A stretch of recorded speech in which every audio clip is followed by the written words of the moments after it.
Driving with my family. My newborn son was sick. We just passed the fire station, made a big squeaky squeal, sick baby noise. Thought it was a fire truck behind me. Turned around, looked, light went yellow, went through the intersection by 0.2 of a second, got a red light camera ticket, and decided that it was very strange that the address of the ticket was from Tempe, Arizona. I met Steven back in 2015. He'd gotten a ticket and he was disputing it, and we talked about it at the time. And so as we started looking back into red light cameras, I looked to see, is the intersection where he got his ticket, does it still have a red light camera? And sure enough, here we are half a decade later, his intersection still has a red light camera. You and I can probably, on the top of our head, think of 15, 20 intersections in Orlando that are busier than this.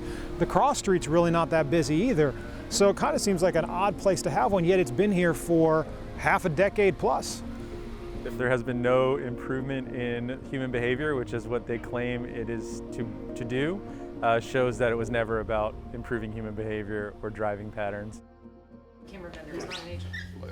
So it's like, well, if they're not an agent, how do you? We interviewed Kelly Hastings. She is an attorney who has done a lot of appeals on red light camera cases and has really been involved in this issue for about the last half decade or so, knows the law very well, knows the ins and outs of how these cameras are supposed to work and how the law is supposed to be applied to the cameras.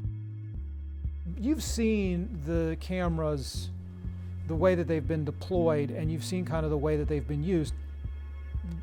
We were sold these as being a safety device. It seems as if it's, though, a money-making device. Well, I mean, look at the safety reports. As part of the law that put the red light cameras into effect, the Mark Wandahl Act, the state is required to submit reports every year, and every year the Florida Department of Highway Safety and Motor Vehicles releases a report that does not show any improvement in safety since pre-camera. In fact, every year accidents have increased to some degree with the red light cameras or been no change. So really they're not making us more safe, that's true. If they're supposed to be for safety and they're supposed to go into a place to change behaviors in that intersection, then why aren't we moving them? We've seen time and time again with these is the fact that the cities and counties that have them in place, they get that revenue stream coming in. And part of it is they're supposed to be going out and making improvements to make the intersection safer. And again, we're still not seeing that. This has got to be, as somebody who has defended people who've gotten these tickets, you know, you want to almost be able to say, well, you know, at least if you pay this ticket, it's going to make things safer. But yeah, it doesn't really feel that way. It just feels like kind of a backdoor tax on the local citizens, with a lot of the money not even coming back to the local area. I mean, we could go on, but you know, a lot of the money, of course, goes to an out-of-state third-party vendor. The city or municipality gets a fraction of the ticket, and the people end up paying. You know, we pay quite a bit for these tickets and don't get the improved safety for our part of the bargain.